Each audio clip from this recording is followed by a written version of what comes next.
Hello, എല്ലാവർക്കും നമസ്കാരം. അപ്പോൾ നമ്മുടെ ഏഷ്യാനെറ്റിൽ വരുന്ന മഴ തോരും മുൻപേ എന്ന സീരിയലിൻ്റെ പ്രൊമോ വീഡിയോ ഞാൻ ഇന്ന് മുതൽ ഇടുകയാണ്. നമ്മുടെ ഏഷ്യാനെറ്റിലെ ഏറ്റവും നല്ലൊരു സീരിയൽ, എല്ലാ സീരിയലുകളും നല്ലത് തന്നെയാണ്, പക്ഷേ എങ്കിലും ഇത് വളരെ നല്ലൊരു സ്റ്റോറിയാണ്. അപ്പോൾ ഞാൻ സ്ഥിരമായി കാണാറുണ്ട്. അപ്പോൾ എനിക്ക് തോന്നി അതിൻ്റെ ഒരു റിവ്യൂ ഇന്ന് തൊട്ട് ഇടാമെന്ന് കരുതി. അപ്പോൾ നിങ്ങളുടെ എല്ലാവരുടെയും സപ്പോർട്ട് പ്രതീക്ഷിച്ചുകൊണ്ട് ഞാൻ ഇന്ന് മഴ തോരും മുൻപേ എന്ന സീരിയലിൻ്റെ റിവ്യൂ സ്റ്റാർട്ട് ചെയ്യാണ്. അപ്പോൾ നിങ്ങൾക്ക് എല്ലാ കഥാപാത്രങ്ങളും ക്യാരക്ടറും പേരും ഒക്കെ അറിയാം എന്ന് കരുതുന്നു.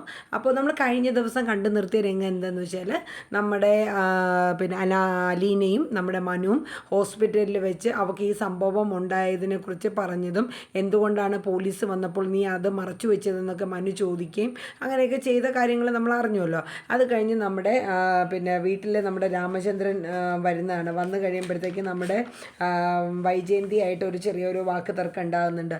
അതായത് നിങ്ങൾ ഇത്രയും നേരം എവിടെയായിരുന്നു? ഹോസ്പിറ്റലിലായിരുന്നു. ഇത്രയും നേരം ഒരു വേലക്കാരിക്ക് വേണ്ടിയിട്ട് നിങ്ങൾ എന്തിനാണ് ഇങ്ങനെയൊക്കെ നിൽക്കുന്നത്? അപ്പോൾ നമ്മുടെ ബാലേന്ദ്രൻ പറയുന്നുണ്ട്, നിൻ്റെ അച്ഛൻ തന്നെയല്ലേ അവളെ ഒരു ഹോം നേഴ്സായിട്ട് ഇവിടെ ഏൽപ്പിച്ചത്? എൻ്റെ അച്ഛൻ അങ്ങനെ പറഞ്ഞിട്ടില്ല എന്ന് വൈജയന്തി പറയുകയും എല്ലാം അങ്ങോട്ടും ഇങ്ങോട്ടും തമ്മിൽ അവരൊരു ഇത് പറയുന്നുണ്ട്. എന്നിട്ട് അവസാനം ബാലചന്ദ്രൻ പറയുന്നുണ്ട്, നീ എന്തിനു വേണ്ടിയിട്ടാണ് ജീവിക്കുന്നത്? ആർക്കെങ്കിലും ഉപകാരമുണ്ടോ എന്നുള്ള രീതിയിൽ പറയുന്നുണ്ട്. പക്ഷെ അത് നമ്മുടെ വൈജയന്തിക്ക് വളരെ ഇമോഷനായിട്ടുള്ളൊരു സീനാണ് അങ്ങനെ വരുന്നത്.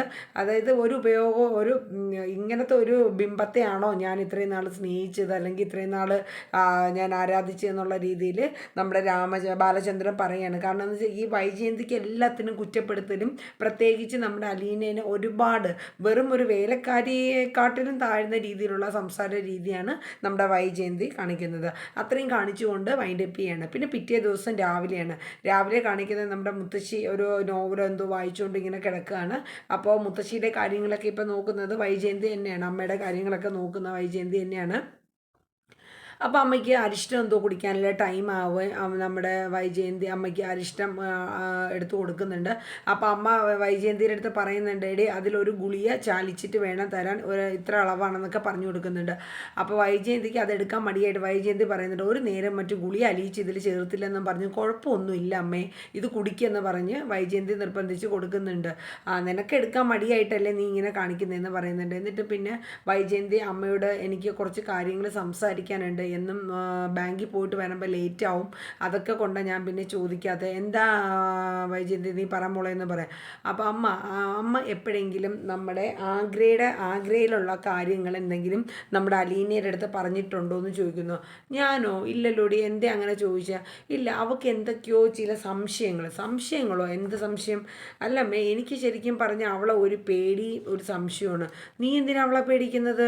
അപ്പോൾ ഇങ്ങനെ അമ്മ ചോദിക്കും. അല്ലമ്മേ, വേറൊന്നുമല്ല, അതായത് അവൾ ഒരിക്കൽ എറണാകുളത്ത് നിന്ന് വന്ന സമയത്ത് എൻ്റെ അടുത്ത് ഇങ്ങനെ പറഞ്ഞു, അമ്മേ ആഗ്രയിലെ കുറേ ചരിത്രങ്ങളൊക്കെ എനിക്കറിയാമെന്ന് പറഞ്ഞു. അപ്പം അമ്മ പറയുന്നുണ്ട്, അത് ചിലപ്പോൾ അവൾ ആഗ്രയിലെ ഷാജഹാൻ താജ്മഹൽ കെട്ടിയതിൻ്റെ അങ്ങനെയുള്ള ചരിത്രങ്ങളായിരിക്കും. അതൊന്നുമല്ല, എനിക്ക് അവളെ വളരെ നല്ല ഡൗട്ടുണ്ട്, എനിക്ക് അവളെ പേടിയുമാണ്. നീ എന്തിനാ മോളെ പേടിക്കുന്നത്? അപ്പം ഈ ആഗ്രയുടെ കാര്യങ്ങൾ ഇവർക്ക് എങ്ങനെ അറിയാം? അത് ചിലപ്പോൾ മനു മറ്റും പറഞ്ഞു കൊടുത്തിട്ടുണ്ടാവും അലീനയുടെ അടുത്ത്. മനു എന്തിനാണ് ആവശ്യമില്ലാത്ത കാര്യങ്ങളൊക്കെ പറയുന്നത്? അപ്പോൾ അമ്മ പറഞ്ഞു, ഒരു കാര്യം ചെയ്യുക, അവൾ ഇനിയിപ്പോൾ ആശുപത്രിയിൽ നിന്ന് വരുമ്പോൾ നീ തന്നെ ചോദിക്കുക എന്താണ് സംഭവം. ഇല്ലമ്മേ, ഞാൻ ചോദിക്കുന്നില്ല. അമ്മ ഒരു കാര്യം ചെയ്യാവോ? അവൾ വരുമ്പോൾ അമ്മ ചോദിക്കണം, ഈ ആഗ്രയിലെ കാര്യങ്ങളൊക്കെ നിനക്ക് എന്താ അറിയാവുന്നത് എന്നൊക്കെ എന്ന് അമ്മ ഡീറ്റെയിൽ ആയിട്ട് ചോദിക്കണം. അമ്മ ചോദിക്കുന്നതിൻ്റെ ഇടയിൽ അമ്മയുടെ വായിന്നൊന്നും വീണ് പോകാണ്ടും കൂടെ അമ്മ നോക്കിക്കോണമെന്നും നമ്മളെ വൈജയന്തി പറയുന്നുണ്ട്. എനിക്ക് ഏറ്റവും സംശയം തോന്നിയ കാര്യം, ഇവളന്ന് എറണാകുളത്ത് വന്നതിൻ്റെ അന്ന് ഇങ്ങനെ പറഞ്ഞു, ഈ ഒരു കാര്യം ആഗ്രയിൽ നിന്ന് മാഡം വന്നിട്ട് ഒരു കൊല്ലം ശാസ്തമംഗലത്ത് താമസിച്ചിരുന്നു എന്ന്. അത് കേട്ടപ്പോൾ ഞാൻ ആകെ അങ്ങ് ഷോക്ക്ഡായിപ്പോയി അമ്മയെന്ന് പറയുന്നു. അവൾ അങ്ങനെ ചോദിച്ചു എന്ന് അമ്മ ചോദിക്കുന്നുണ്ട്. അപ്പം വൈജയന്തി പറയുന്നുണ്ട്, അതെ അമ്മേ, അതാണ് എൻ്റെ ഉള്ളിലുള്ള ഒരു സംശയവും ഒരു പേടിയും. അപ്പോൾ എന്തായാലും അവൾ ആശുപത്രിയിൽ നിന്ന് വരട്ടെ, ഞാൻ എന്തായാലും അവളുടെ അടുത്ത് ചോദിച്ചോളാം, നീ അതോർത്ത് ടെൻഷൻ ആവണ്ടെന്ന് അമ്മ വൈജയന്തിയുടെ അടുത്ത് പറയുന്നുണ്ട്. പിന്നെ അമ്മയുടെ അടുത്ത് വൈജയന്തി പറയുന്നുണ്ട്, അമ്മ ഞാൻ ഒരു അരമണിക്കൂർ കഴിയുമ്പോഴേക്കും ബ്രേക്ക്ഫാസ്റ്റ് ദോശയും ചമ്മന്തിയും കൊണ്ടുവരിക. അയ്യോ, എന്നും ഇത് തന്നെയാണോ വൈജയന്തി? എൻ്റെ അലീന ഉള്ളപ്പോഴത്തേക്ക് അവൾ എനിക്ക് വായിക്ക് രുചിയായിട്ടൊക്കെ ഉണ്ടാക്കി തരും. അപ്പോൾ വൈജയന്തി അമ്മേനെ തുറിച്ചൊരു നോട്ടം, എന്ന് വെച്ചാൽ വൈജയന്തി ഉണ്ടെങ്കിൽ ഇതൊക്കെ ചെയ്യുള്ളൂ എന്നുള്ളത്. എന്ന് വെച്ചാൽ അവൾ അമ്മയുടെ ഇഷ്ടം അനുസരിച്ച്, മുത്തശ്ശിയുടെ ഇഷ്ടം അനുസരിച്ച് അവളെല്ലാം ചെയ്തു കൊടുക്കുമായിരുന്നു. അപ്പോൾ വൈജയന്തി ഇവിടെ ഇതാ ഉണ്ടാക്കിയെന്ന് പറഞ്ഞിട്ട് ഞാനിപ്പോൾ കൊണ്ടുവരാമെന്ന് പറഞ്ഞ് ഡോറ് ജസ്റ്റ് ഒന്ന് ചാരിയിട്ട് പോകുന്ന ഒരു സീനാണ്. അത് കഴിഞ്ഞ് പിന്നെ കാണിക്കുന്ന രംഗം നമ്മുടെ ഹോസ്പിറ്റലിലാണ്. നമ്മുടെ മനു പോയിട്ട് ക്യാൻറ്റീനിൽ പോയിട്ട് നമ്മുടെ അലീനക്ക് ചായ ഫ്ലാസ്കിൽ മേടിച്ചുകൊണ്ട് വരണം. അപ്പോൾ അലീന റൂമിൽ തന്നെ കിടക്കണം. അപ്പോൾ മനു വന്നിട്ട് പറയുന്നുണ്ട്, അലീന ഞാൻ ചായ കുടിക്കാൻ പോയിട്ട് ചായ കുടിച്ചോ എന്ന് അലീന ചോദിക്കുന്നുണ്ട്. 2 ചായ കുടിച്ചു എന്ന് പറയുന്നുണ്ട്. എന്നിട്ട് കപ്പ് കഴുകി അലീനയ്ക്ക് ചായ കൊടുക്കുകയാണ്. എന്നിട്ട് അലീന അത് കുടിച്ചിട്ട് പറയുന്നുണ്ട്, എനിക്കറിയാം എനിക്ക് ചായ വേണ്ടി എനിക്ക് കുടിക്കാൻ വേണ്ടി ചായ മേടിക്കാൻ വേണ്ടി പോയതാണെന്ന് അവളിങ്ങനെ സ്നേഹത്തോടെ പറയുന്നുണ്ട്. ആയിക്കോട്ടെ, അതിനെന്താ ഒന്നുമില്ല എന്നിങ്ങനെ അലീന പറയുന്നുണ്ട്. ഇവരിങ്ങനെ സംസാരിച്ചുകൊണ്ടിരിക്കുന്ന ടൈമിലാണ് നമ്മുടെ ഡോക്ടർ അങ്ങോട്ട് വരുന്നത്. ഡോക്ടർ ഹോസ്പിറ്റലിൽ എത്തിയതേ ഉള്ളൂ. അപ്പം പേഷ്യൻറ്റിന് എങ്ങനെ ഉണ്ടെന്ന് അറിയാൻ വേണ്ടിയിട്ട് ഡോക്ടർ ശർമ്മ അങ്ങോട്ട് വന്നതാണ്. അപ്പോൾ അലീന ഡോക്ടറോട് പറയുന്നുണ്ട്, ഡോക്ടർ എനിക്ക് ഒരുപാട് നന്ദിയുണ്ട്, അത് എത്ര പറഞ്ഞാലും തീരില്ല. എനിക്ക് എന്ന് വെച്ചാൽ സങ്കടത്തോടു കൂടി ഡോക്ടർ ശർമ്മയുടെ അടുത്ത് ഒരുപാട് നന്ദി പറയുകയാണ്. അപ്പോൾ ഡോക്ടർ ശർമ്മ പറയുന്നുണ്ട്, എന്നോടല്ല അലീന പറയേണ്ടത്, റിങ്കുവിനോടാണ് പറയേണ്ടത്. അവനാണ് ശരിക്കും നിൻ്റെ ജീവൻ രക്ഷിച്ചത്. ഞാനൊരു ആംബുലൻസ് വിളിച്ചു എന്നുള്ളതുള്ളൂ. അവനെന്തായാലും വിളിക്കാൻ പറ്റില്ലല്ലോ, അതുകൊണ്ട് ഒരു ആംബുലൻസ് വിളിച്ചു എന്നുള്ളത് മാത്രമേ ഉള്ളൂ. എനിക്കറിയാം അവന് എന്നെ ഒരുപാട് സ്നേഹമാണ് റിങ്കുവിന്. അപ്പോൾ ഡോക്ടർ ശർമ്മ പറയുന്നുണ്ട്, ഞാൻ അവൻ്റെ പേരിൽ നിന്നെ ഒരുപാട് വഴക്ക് പറഞ്ഞിട്ടുണ്ട് മോളെ.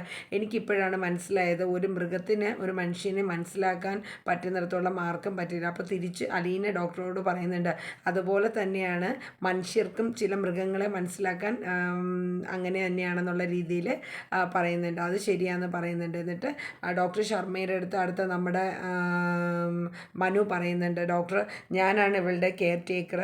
അപ്പോൾ ഇപ്പോൾ ഹോസ്പിറ്റലിലെ ബൈ ചാൻസലറായിട്ട് നിൽക്കുന്നത് ഞാനാണെന്ന് പറഞ്ഞിട്ട് പറയുന്നുണ്ട്, ഒരുപാട് നന്ദിയുണ്ട് അലീനയുടെ ജീവൻ രക്ഷിച്ചതിൽ.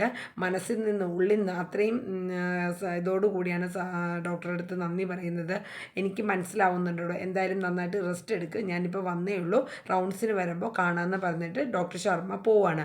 അത് കഴിഞ്ഞ് പിന്നെ നമ്മുടെ കാണിക്കുന്നത് നമ്മുടെ 2 വില്ലൻ ആൾക്കാരാണ്. ആരൊക്കെയാണ്? നമ്മുടെ രോഹിത്തും നമ്മുടെ ഹരിശങ്കറും കൂടെ സംസാരിക്കുകയാണ്. കാര്യം ഇന്നലെ അവർ ടെൻഷൻ അടിച്ച് മരിച്ചതുപോലെ വേറൊന്നുമില്ല, ഇത്രയും പണി കാട്ടി ഒപ്പിച്ച് വെച്ചിട്ട് രണ്ടവന്മാരും കൂടെ ഇതൊന്നും അറിയാത്ത മറ്റൊരു സ്ഥലം വിടണോ മുങ്ങണോ എന്ത് ചെയ്യണമെന്നറിയാണ്ട് ഇന്നലെ രാത്രി വരെയും, അതായത് അലീന പോലീസിനെ മൊഴി കൊടുത്ത വിവരം അറിയുന്നത് വരെയും ഹരിശങ്കറും നമ്മുടെ രോഹിത്തും തീ തിന്ന് ഇരിക്കുന്ന ഒരു സിറ്റുവേഷനായിരുന്നു. പിന്നീട് കാണിക്കുന്ന രംഗം എന്ന് പറയുന്നത് നമ്മുടെ ഹരിശങ്കറും രോഹിത്തും കൂടെ ഒരു സ്ഥലത്ത് ഒരു പ്ലേസിൽ നിന്ന് സംസാരിക്കുന്ന സീനാണ്. കാര്യം അവർ രണ്ടുപേരും അത്രയും ടെൻഷൻ അടിച്ചു വരില്ല അല്ലേ. അപ്പോൾ ഈ ടെൻഷൻ അടിച്ചപ്പോൾ ഇങ്ങനെ എന്തിനായിരിക്കും ഈ പോലീസ് വന്നപ്പോൾ മൊഴി മാറ്റി പറഞ്ഞത്, അതെനിക്ക് എത്ര ആലോചിച്ചിട്ട് മനസ്സിലാവുന്ന ഹരിശങ്കർ പറയുന്നുണ്ട്. അപ്പോൾ രോഹിത്ത് പറയും, കാര്യം അങ്ങനെ പറഞ്ഞു കഴിഞ്ഞാൽ പിന്നെ അച്ഛനും മറ്റുമൊക്കെ കേസിൽ ഇടപെടുമെന്നും പിന്നെ അവളുടെ ജോലി പോകുമെന്നൊക്കെ അവൾക്ക് ചിലപ്പോൾ ടെൻഷൻ ഉണ്ടാവും, അതായിരിക്കും. അപ്പോൾ അതായിരിക്കുമെന്ന് നമ്മുടെ രോഹിത്ത് പറയുന്നുണ്ട്. ചിലപ്പോൾ നിൻ്റെ പേരും പറയാതിരുന്നത് എന്തുകൊണ്ട് വെച്ചാൽ ഇപ്പം നിൻ്റെ പേര് പറയണമെങ്കിൽ മനുവേട്ടനും കൈയൊഴിയും. അപ്പോൾ അച്ഛനും മനുവേട്ടനും കൈയൊഴിഞ്ഞു കഴിഞ്ഞാൽ പിന്നെ അവൾക്ക് ആരും ഇല്ലല്ലോ, ആരുമില്ല. ഈ കേസിനും വഴക്കിനും ഒക്കെ പോയാൽ തന്നെയും അവൾ ആരാ ഹെൽപ്പ് ചെയ്യാനുള്ളതെന്ന് നമ്മുടെ രോഹിത്ത് പറയുന്നുണ്ട്. അപ്പോൾ എന്തായാലും ഹരിശങ്കർ പറയുന്നുണ്ട്, എന്തായാലും കുഴപ്പമില്ല, നമ്മൾ വിചാരിച്ച കണക്കൊന്നും അല്ലടാ ആളൊരു വമ്പൻ സാധനം, എൻ്റെ ജീവിതത്തിൽ ഇതുപോലൊരു അബദ്ധം പറ്റിയിട്ടില്ല.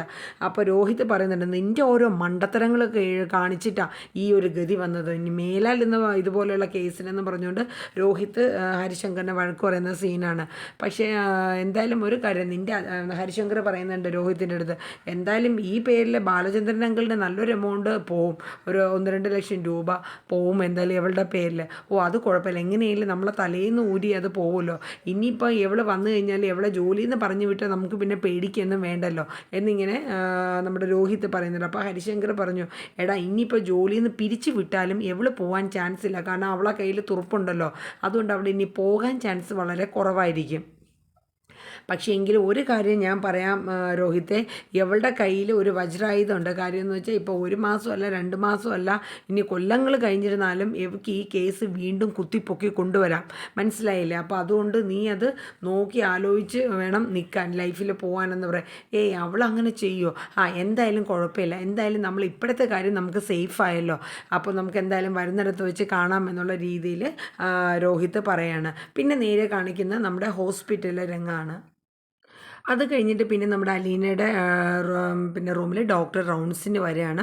എൻ്റെ അലീനയുടെ അടുത്ത് പറയുന്നുണ്ട് നന്നായിട്ട് റെസ്റ്റ് ചെയ്യണം, വയറ് അനങ്ങരുത്, കാരണം സ്റ്റിച്ച് ഉള്ളതുകൊണ്ട് ബ്ലീഡിങ് വരാൻ സാധ്യതയുണ്ട്. പിന്നെ നല്ല രീതിയിലുള്ള റെസ്റ്റ് വേണം. ഉറക്കം വരുന്ന ടൈമിലൊക്കെ അലീന കിടന്നോളൂ. കാര്യം നമ്മുടെ ശരീരത്തിൽ നിന്ന് ഒത്തിരി ബ്ലഡ് പോയിട്ടുണ്ട്, ഒരുപാട് വൈറ്റമിൻ എലമെൻറ്റ്സും മറ്റു കാര്യങ്ങളൊക്കെ നമുക്ക് നഷ്ടപ്പെട്ടിട്ടുണ്ട്. അപ്പോൾ അതൊക്കെ ഇനി നമുക്ക് ഇതായിട്ട് കയറി വരണം. അതനുസരിച്ച് ശരീരം നല്ല രീതിയിൽ നമ്മൾ റെസ്റ്റും പ്രൊട്ടക്ഷനൊക്കെ കൊടുക്കേണ്ടതായിട്ടുണ്ടെന്ന് പറയുന്നുണ്ട്. എന്തായാലും ഒരു കാര്യം ഞാൻ പറയാം, യു ആർ വെരി ലക്കി എന്ന് പറയുന്നുണ്ട്. കാര്യം എന്ന് വെച്ചാൽ ആദ്യം ഞാൻ ഇപ്പോൾ കഴിഞ്ഞ ദിവസം കണ്ടതിനെക്കാട്ടിലും ഇന്നും ഫേസിനും മറ്റും മൊത്തത്തിൽ ഹെൽത്തിയൊക്കെ ആയിട്ട് വളരെ ഇമ്പ്രൂവ്മെൻറ്റ് ഉണ്ട് അലീനക്കെന്ന് പറയുന്നുണ്ട്. ഓക്കെ ഡോക്ടർ, താങ്ക് യു പറയുന്നുണ്ട് അലീന. എൻ്റെ ഡോക്ടർ റൗണ്ട്സ് എല്ലാം കഴിഞ്ഞ് പോകുന്നുണ്ട്. എന്തെങ്കിലും ആവശ്യമുണ്ടെങ്കിൽ അലീന നേഴ്സുമാരുടെ അടുത്ത് പറഞ്ഞാൽ മതി എന്ന് പറഞ്ഞിട്ട് ഡോക്ടർ പോവാണ്. അത് കഴിഞ്ഞിട്ട് പിന്നെ ആ റൂമിലുണ്ടായിരുന്ന നേഴ്സ് അലീനയ്ക്ക് ഫുഡ് കഴിക്കുന്നതിൻ്റെ അരമണിക്കൂർ മുന്നേയുള്ള ഒരു ടാബ്ലറ്റ് കൊടുക്കുന്നുണ്ട്.